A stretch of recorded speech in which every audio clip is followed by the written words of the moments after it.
Histoire d'éveil spirituel et d'élévation de conscience, Curiologie, c'est le podcast des connectés qui cherchent des réponses au-delà du réel. Décroche ta ceinture et prépare-toi à voyager avec notre invité de la semaine.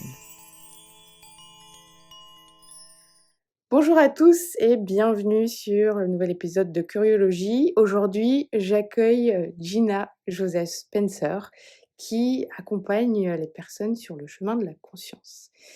Bonjour Gina. Bonjour, Comment ça va? très bien. Est-ce que tu peux te présenter à nos auditeurs? Oui, alors présenter, je suis Gina Joseph Spencer. Je suis mariée, j'ai 2 enfants, 4 petits-enfants. La vie m'a obligée à prendre conscience de certaines choses et de là à démarrer un travail d'éveil sur le pourquoi des choses, le comment y remédier. Et bon, le chemin, il est sans fin, il est à l'infini, donc il y a pas un avant, il y a pas un après pour moi. Il y a juste, un cheminement et depuis maintenant, plus de 30 ans, j'accompagne les gens sur ce chemin. OK. Et qu'est-ce qui t'a du coup amené sur ce chemin? Est-ce que tu peux nous raconter cette histoire d'éveil?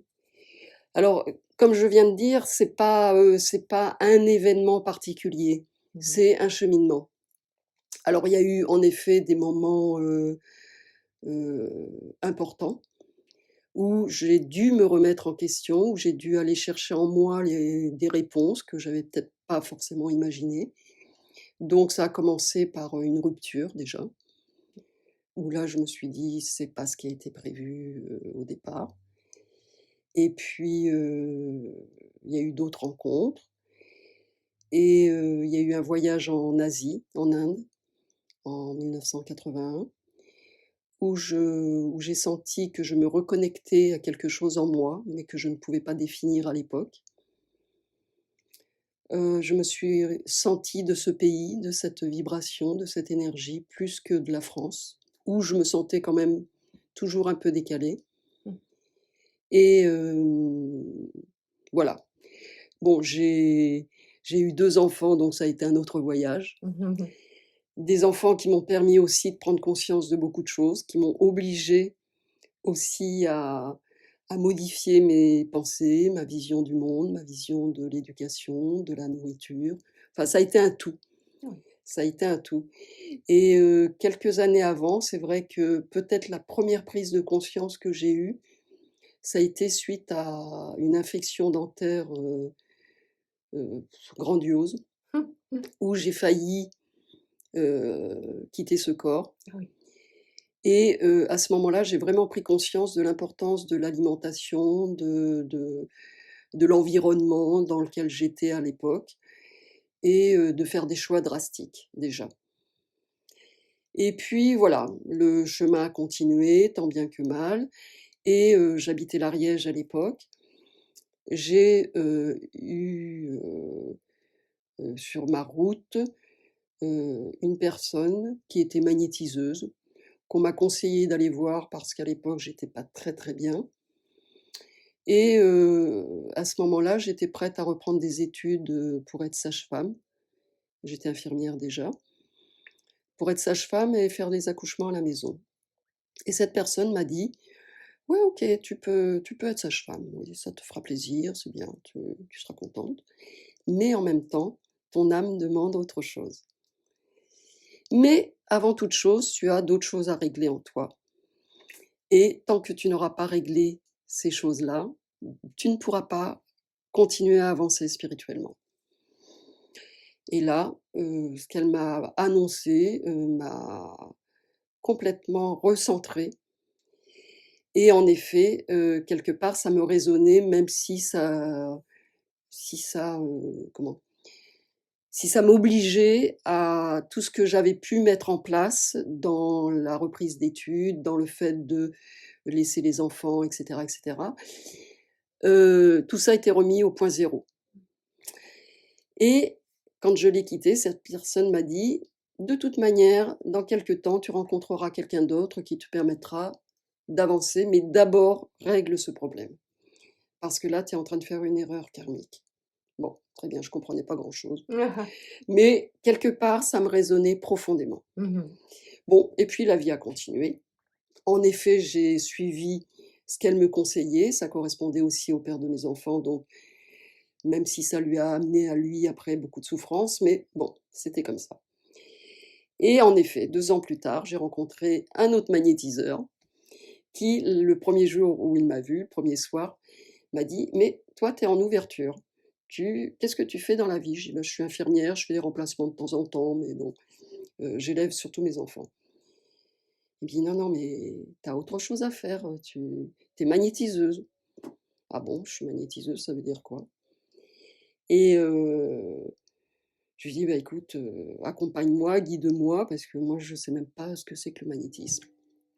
Et il a eu une réponse, qui m'a fait un peu barjoter quand même à l'époque, où il m'a dit: «Écoute, moi j'ai mes codes, maintenant il faut que toi tu ailles chercher tes codes à l'intérieur de toi. Moi je vais rien t'enseigner. Ton instructeur, il est à l'intérieur de toi, tu vas le chercher, tu vas dialoguer avec lui». Ah oui, d'accord, OK. Bon, bah, si tu le dis, c'est que ça doit être vrai. Waouh, qu'est-ce qu'on fait quand on reçoit ça là? Et ben, on est un peu sous le choc et en même temps, bon, c'était des retrouvailles avec cette personne. Donc, d'emblée, quand la première fois où je l'ai rencontré, je savais qu'on avait des choses à partager sur un plan professionnel et spirituel.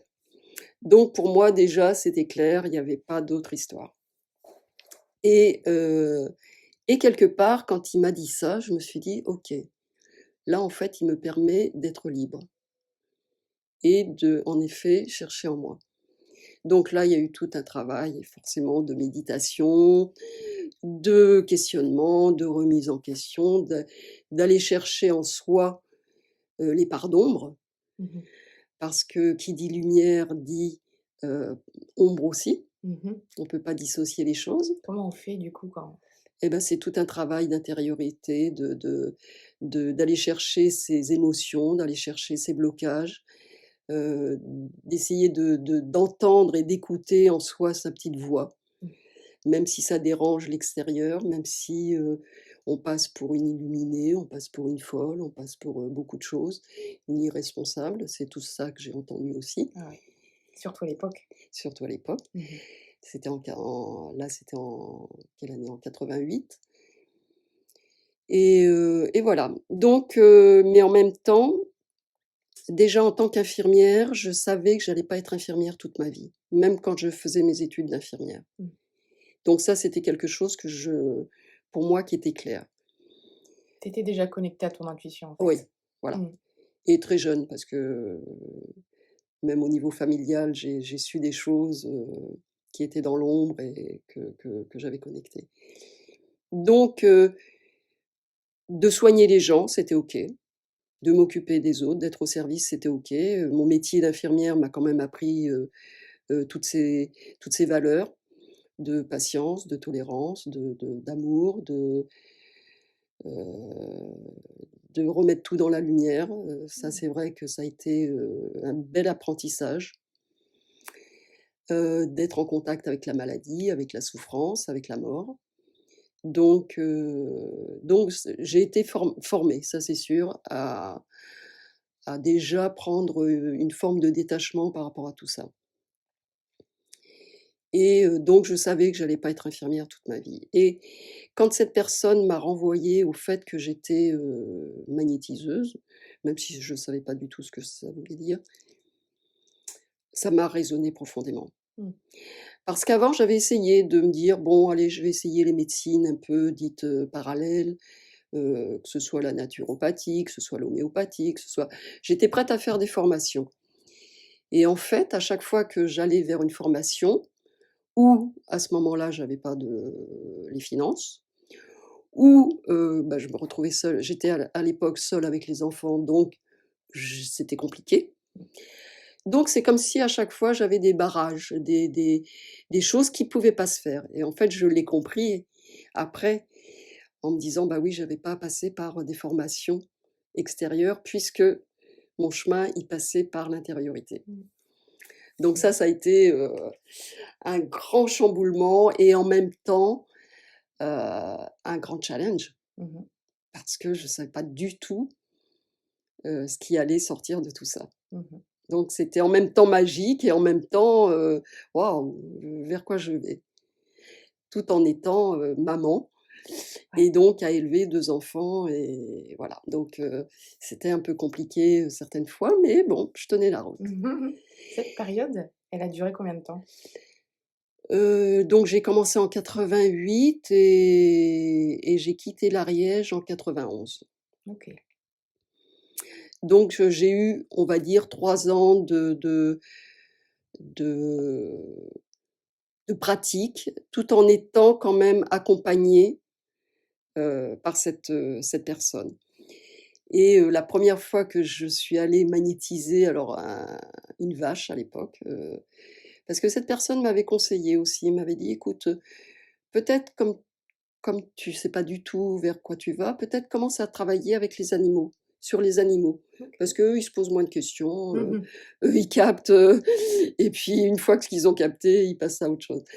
OK et donc à l'époque, j'avais mis, une petite annonce quand même sur, Terre d'Ariège, le 09, faire un peu de pub parce que bon, je connaissais absolument personne et le premier coup de téléphone, ça a été assez incroyable parce que c'était un dimanche, on partait se balader et puis je reçois un coup de téléphone peut-être 4-5 mois après avoir mis Ah oui. l'annonce. Donc je me disais: «Bon, personne m'appelle, bon».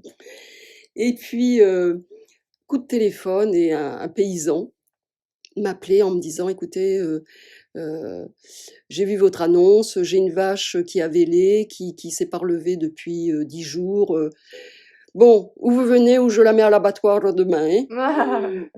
Oui, OK, bon, donc je suis allée voir cette vache et puis, ça a été absolument, magique parce que je savais pas du tout ce qui se passait, ce que j'avais à faire. Je me laissais complètement guider.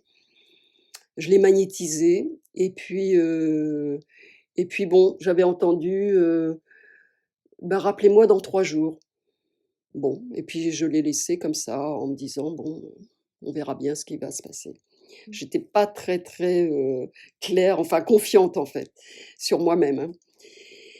Sauf que j'avais oublié que, c'est pas moi qui fonctionnais, c'était les énergies, Oui. divines. Bon, donc là, c'était un premier point à recadrer et 3 jours après donc j'attendais quand même, un peu ce coup de téléphone qui n'arrivait pas et je me dis: «Bon, en fait, c'est bon, je suis naze quoi, c'est pas la peine».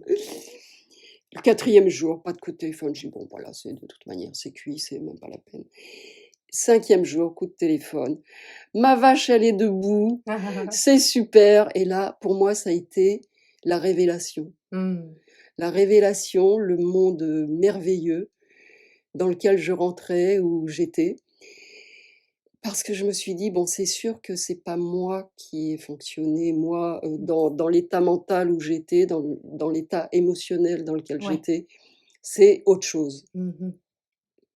C'est autre chose que j'avais déjà contacté, notamment en Asie et là qui rentrait dans un concret et en fait, j'en ai parlé après avec une amie, clairvoyante à l'époque et je dis: «Mais je comprends pas le 3, pourquoi moi j'ai entendu 3 jours?» Elle me dit: «En fait, il aurait fallu que tu retournes refaire une séance 3 jours après». Mais Mmh. quelque part, ça a pas été nécessaire Mmh. et là, ça a commencé. Ça a été magique parce que, ça a débloqué quelque chose en moi Mmh.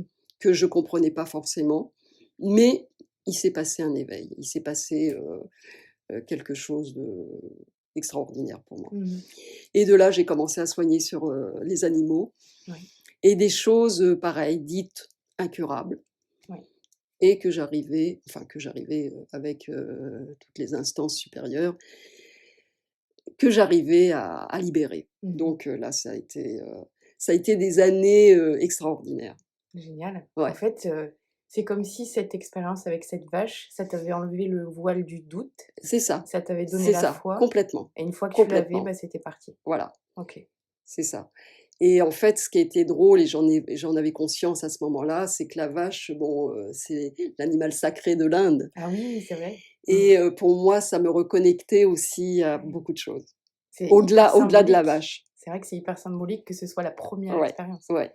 Et en plus, ce qui a été aussi symbolique, c'est que, ce paysan habitait là où j'habitais, enfin dans la même région de Mmh. l'Ariège, puisque c'est quand même très étendu l'Ariège.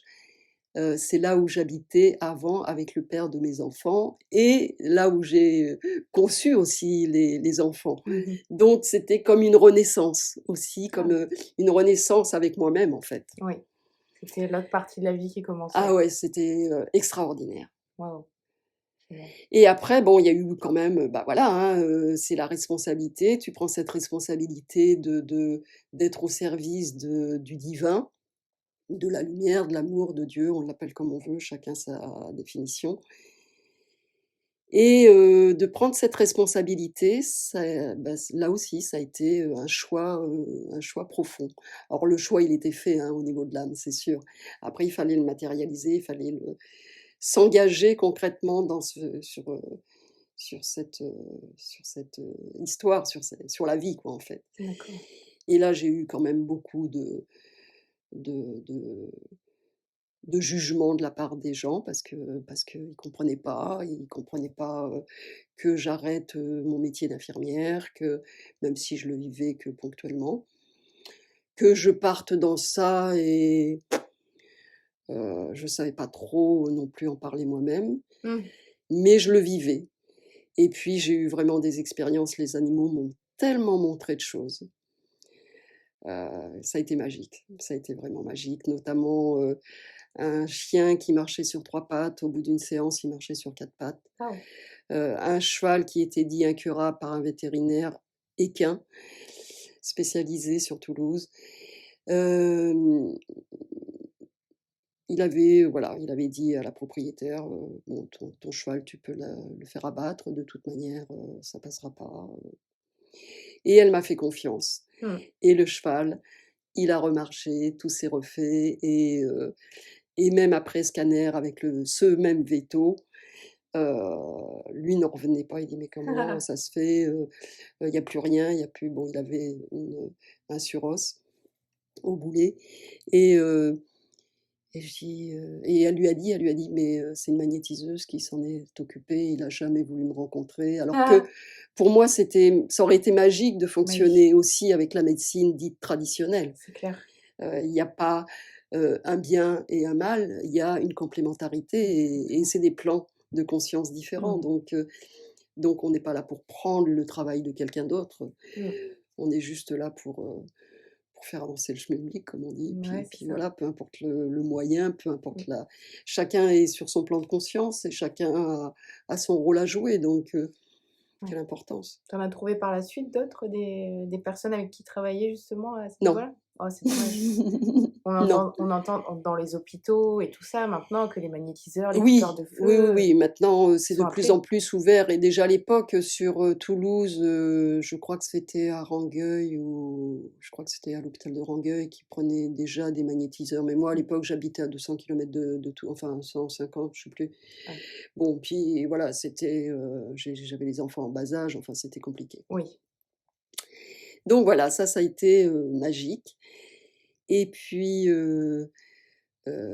un moment, j'ai senti qu'il fallait que je quitte, cet environnement confortable à travers ce frère d'âme quelque part, ce magnétiseur, ce guérisseur. Il fallait que j'ose voler de mes propres ailes, Mmh. sans support extérieur.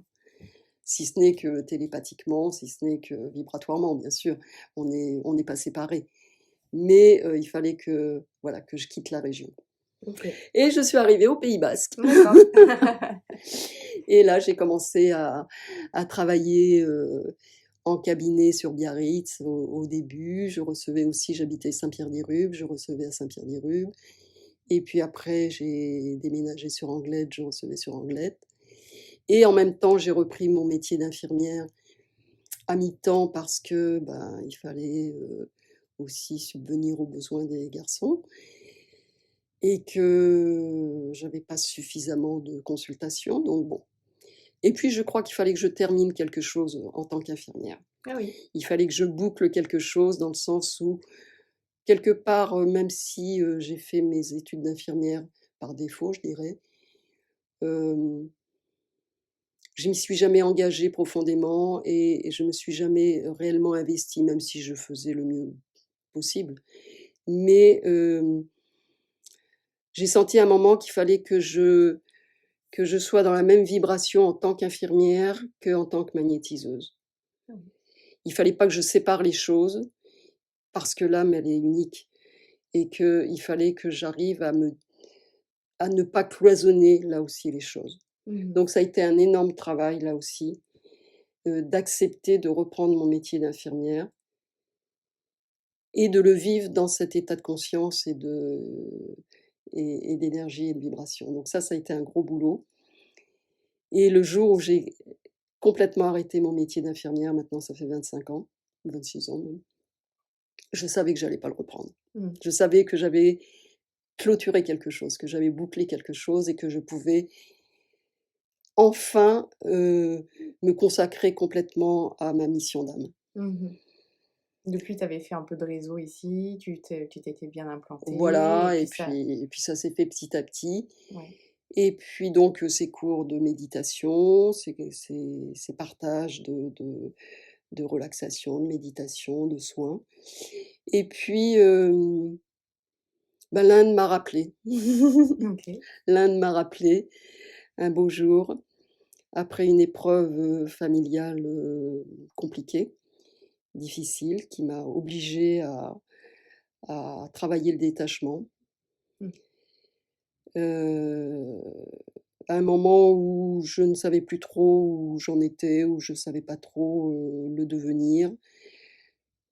Un beau matin, j'étais sur une plage vers Arcachon et puis j'avais pas dormi de la nuit.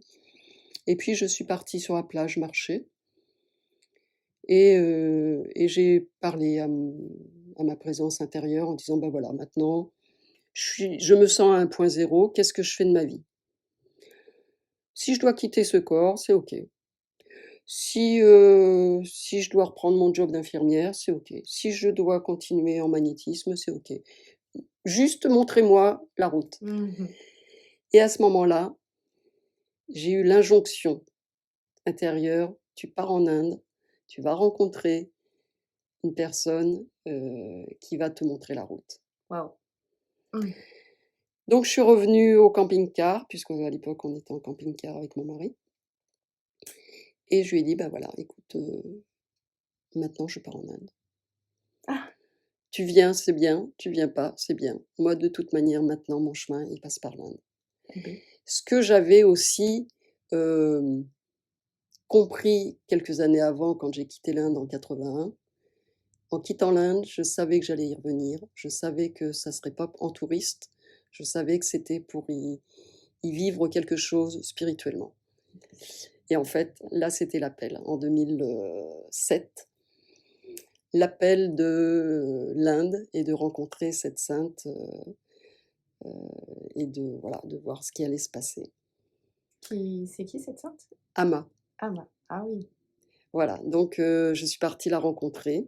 C'était une injonction, j'avais pas le choix. Je savais que le chemin il passait par là. Je connaissais absolument pas Ama. J'avais juste entendu son nom. Une patiente ici m'en avait parlé quelques années avant. Et en même temps, intérieurement, j'avais demandé à rencontrer un être réalisé sur Terre, mais en chair et en os. Mhm.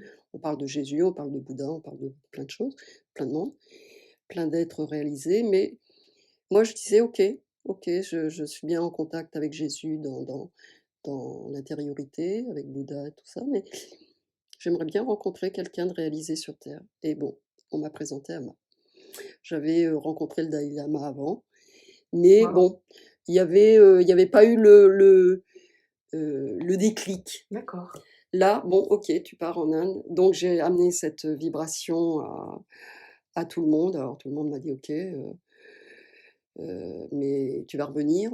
Ah. Oui, oui, bien sûr, oui. Pour moi, je pars pas ad vitam aeternam, enfin, Mmh. je vais rencontrer, Amma. Donc je suis partie et sans a priori, sans aucun, a priori. Je me Ouais, disais: j'allais «Bon». j'allais dire, c'était quoi ton intention?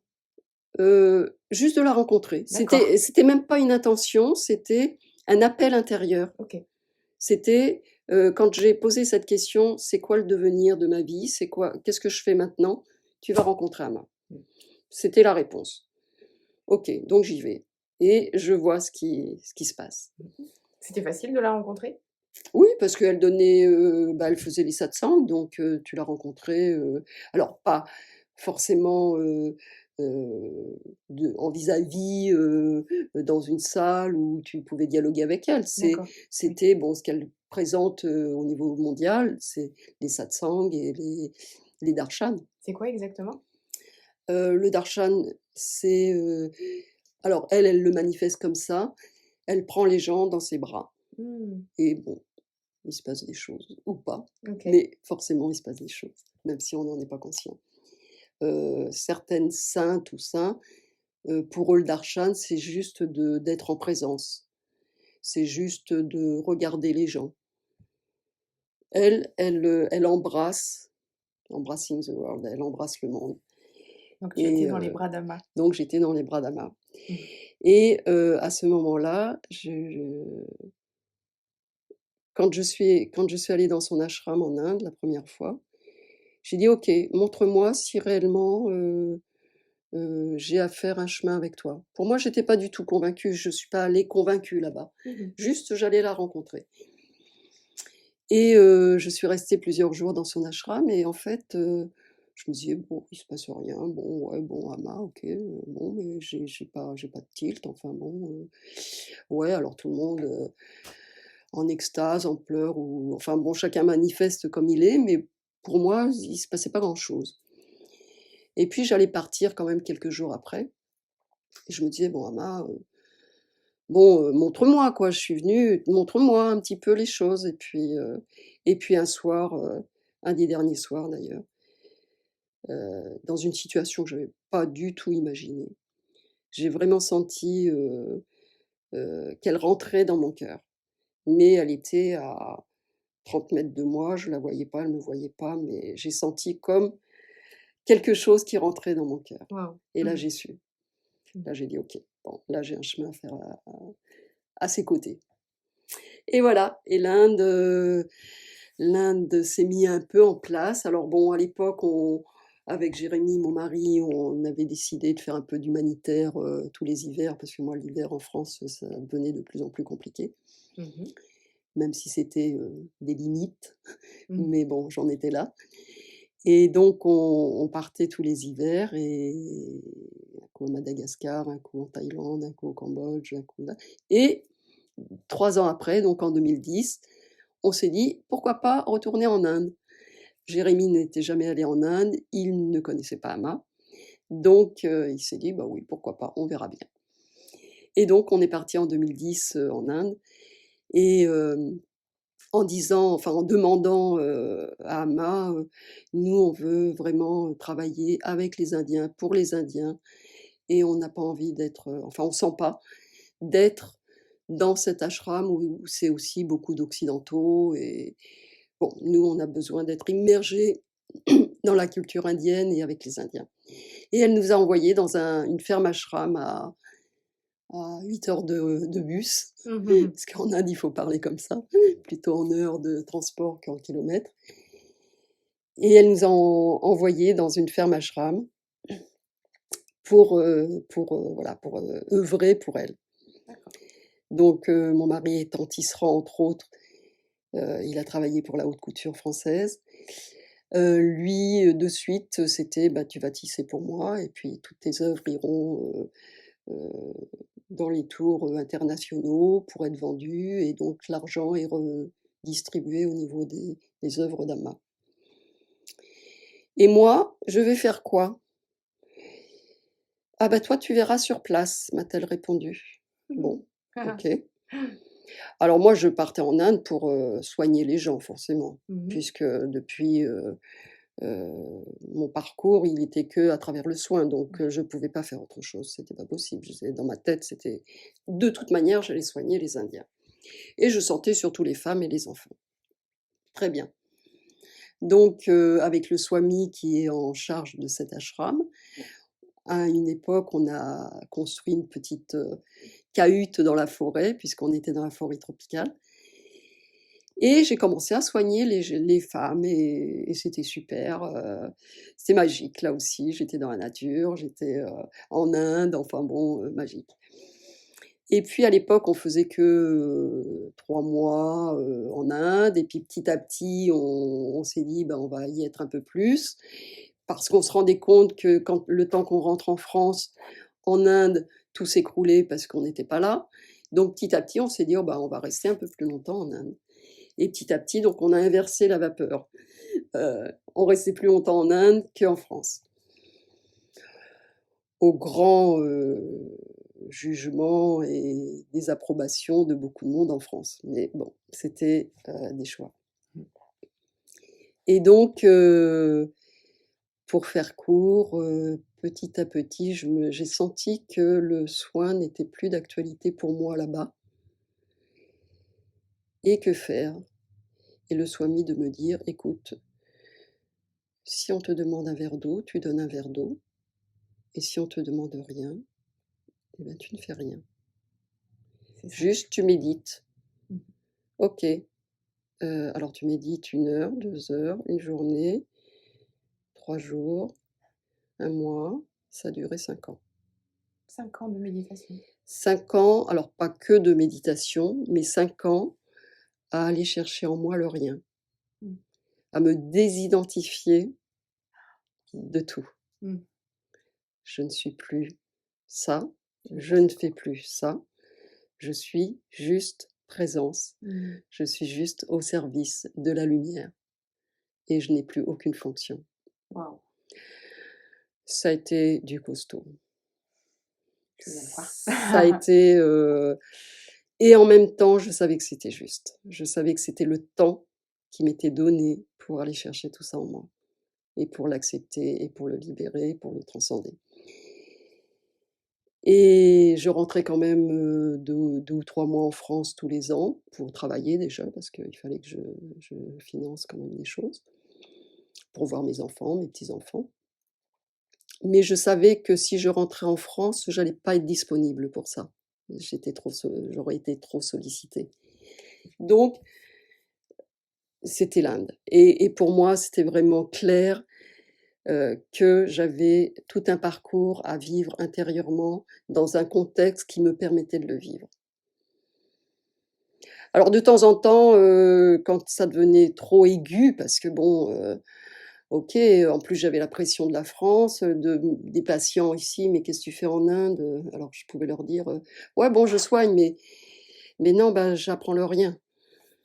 «Bah oui, non mais bon, qu'est-ce que tu fous? Ici tu as du boulot, ici tu as voilà, puis on a besoin de toi, voilà, mes enfants, bon, tu as des petits-enfants, enfin bon, à quoi tu joues?» Bon, ça a été quand même aussi compliqué, mais bon, je savais que pour moi c'était juste et je savais que quelque part j'avais pas le choix. Il fallait que j'aille au bout de ça. Mmh. Donc de temps en temps, Amma me donnait, des petites expériences à vivre. Alors bon, à un moment, elle m'a ramenée, au crochet. Alors au crochet. Au crochet, j'avais appris le crochet quand j'avais 10 ans ou 12 ans. Oui. Mais le crochet, pouf! Et en fait, elle m'a fait rentrer dans tout un programme sur l'écologie et la réinsertion des sacs plastiques. Génial. Et donc, bah, j'ai là quelque chose, c'est ce que j'ai ramené d'Inde, c'est des lanières pour les comment? Les tapis Ah, les tapis de yoga. de yoga. Génial. Voilà, donc en fait, Super beau. elle m'a, voilà, alors là, je me suis amusée parce que j'ai découvert, une créativité, de jouer avec les couleurs, Mmh. de alors j'ai créé ça, j'ai créé des sacs, j'ai créé voilà, bon, je me suis, bien amusée, c'était sympa, c'est parti sur des tours, bon, c'était rigolo comme expérience. Après, Après, j'ai fait un peu de couture là-bas aussi, alors, chose que bon, je savais coudre un peu, mais des rideaux, enfin des ourlets de rideaux, là, elle Ouais. m'a amenée à coudre des sacs, des trucs, bon, mais c'était rigolo. Et puis, heu et puis vers la fin, je donnais des cours de yoga aux enfants et aux femmes et aux hommes. Voilà, donc de temps en temps, elle m'amenait, des petites choses, concrètes pour dire: «Bon, elle va pas péter les plombs comme Oui, ça, ça va la maintenir quand même, en et réel. voilà. Donc ça a été une expérience très forte, très, très forte. Waouh, génial. Et puis on est rentrés il y a 1 an et demi. Mon papa m'a appelée, vibratoirement plusieurs fois pour me dire: «Bon, ça serait bien que tu rentres». Mmh. Il l'a manifesté aussi par téléphone. Et puis voilà, j'ai senti de rentrer, Jérémie a senti de rentrer avec moi et puis on a bien fait parce que mon papa a quitté cette terre quelques mois après Mmh. et maintenant on est avec maman, qu'on Ouais. accompagne aussi sur sa vie. Mmh mh. Donc voilà, petit à petit, je reprends les consultations, depuis 2 mois à peu près. Alors ce qui est drôle, c'est que ça repart à travers les chevaux. Ah oui. Ah Je c'est vois beaucoup de chevaux en consultation actuellement. Donc c'est rigolo de reprendre avec les animaux. mmh mh. Mmh mh. Bon, je vois aussi les propriétaires parce que qui dit, animal dit forcément propriétaire et voilà, c'est à nouveau tout un cheminement qui se réouvre, ici. D'accord et du coup, tu aides aussi les gens à s'éveiller, tu Forcément, disais, tu forcément, parce que bon, sur leur éveil de conscience. à travers l'animal qui va pas bien, c'est l'effet miroir. Oui. Forcément, ça leur renvoie aussi des choses Mmh. et dans la mesure où là, ils sont prêts à avancer en eux, à prendre conscience déjà de quelque chose et donc à libérer, là, il y a tout le travail d'accompagnement. OK, génial. Ouais, Mmh. c'est comme, voilà, c'est à nouveau un cycle qui se réouvre et puis aujourd'hui, je suis là, demain, j'en sais rien, quoi. Ouais. Et puis c'est pas important. Mmh mh. Ce qui est important, c'est d'être là, dans l'instant, de savoir que c'est juste, même si beaucoup de gens me disent: «Alors et l'Inde, tu y penses? Tu aimerais y retourner?» Oui, bien sûr, j'ai une part de moi qui aimerait y retourner, qui n'a pas clôturé quelque chose non plus en Inde. On est parti en se disant: «On revient dans 3 mois» et puis en fait, 3 mois après, papa n'était plus là, maman, dépendante, on a décidé de l'accueillir ici. Mmh. Donc voilà, c'est un autre challenge. Ouais. C'est encore, un travail sur l'acceptation, sur l'abnégation aussi, parce que je me rends compte que le soutien, il est pas en tout cas dans ce que j'aurais cru. Alors peut-être que là encore, j'étais dans le monde de l'illusion certainement, je me rends compte de la réalité aujourd'hui et de l'accepter. Actuellement, je suis sur un travail d'acceptation, d'abnégation, de me dire: «OK, je j'ai rien à attendre de personne, Mmh. juste de moi être bien centrée, de bien savoir que ce que je vis, c'est juste, que c'est aussi un choix que j'ai fait, Ouais. d'accompagner ma mère et que, tout l'enseignement que j'ai pu, contacter et recevoir pendant 10 ans en Asie, eh bien, il faut que je le mette en pratique, ici et maintenant, dans une situation que j'aurais même pas imaginée il y a 1 an. Ouais. Donc Mmh. heu, donc voilà, j'en suis là aujourd'hui et en même temps, voilà, des ouvertures qui se font à nouveau en magnétisme, Oui. en méditation, en guérison, Est-ce donc c'est bien. est-ce que tu te sens du coup plus puissante par rapport à l'expérience que tu as faite? Est-ce que ton magnétisme est plus fort? Est-ce Alors que ça, alors ça, je peux pas dire s'il est plus ouais. fort ou pas fort parce que moi j'ai pas d'échelle de valeur. Mmh. Heu, Ça fonctionne et puis Ça c'est tout? fonctionne, voilà, je me D'accord. pose pas d'autres questions. Ouais, OK. Et on a déjà fait beaucoup, beaucoup de temps, c'est génial. C'est un beau partage que tu Oui, nous as donné et est-ce que tu as quelques conseils pour qu'on puisse, avancer dans notre cheminement intérieur, nous? bien, c'est déjà un choix. Mmh. Déjà, est-ce qu'on fait ce choix? Est-ce qu'on est prêt? Est-ce qu'on est prêt à se remettre en question? Est-ce qu'on est prêt à aller chercher nos parts d'ombre pour les transcender en lumière? C'est ça le réel éveil. C'est pas de se dire, on est en lotus pendant 1 heure, je médite 1 heure et puis le restant du temps je suis pas bien. C'est quoi? C'est de vivre cet état de paix, cet état d'amour le mieux possible et le plus possible, que ça devient, permanent dans cette impermanence des choses et du temps. Mais en même temps, heu, je crois que d'abord, et c'est ce que je dis à mes patients: «Quel choix vous faites? Quel est le choix que vous faites? Est-ce que vous êtes prêts à aller chercher, vos parts d'ombre Mmh. OK, pour les transcender?» intéressant. Génial. Voilà, après, peu importe la forme. Il y a tellement de formes, pour aller, faire un travail personnel que, peu importe la forme, moi je ne vais pas prêcher pour, ce que je vis parce que, c'est mon histoire et puis voilà, maintenant, ce que je vis, tout le monde peut le vivre et voilà, tout est ouvert, tout est possible. On est Mmh. on est tous reliés et parce que, quelqu'un va travailler sur lui, il va permettre à d'autres de s'éveiller aussi et c'est la roue qui tourne et C'est vrai. c'est voilà, Mmh. c'est de prendre cette responsabilité, de se retrouver face à des choses qu'on n'aurait même pas imaginées. Mmh. Waouh. Merci Gina. Merci à toi, C'était, Angélique. super, super partage, super discussion. J'espère Merci. que vous avez aimé et je vous dis à bientôt pour un nouvel épisode de Curiologie. Au revoir, merci. Tu as vécu un éveil spirituel et tu as envie de le partager? Contacte-moi via le compte Instagram de Curiologie. Si tu trouves que le podcast est utile, soutiens-le en laissant un commentaire.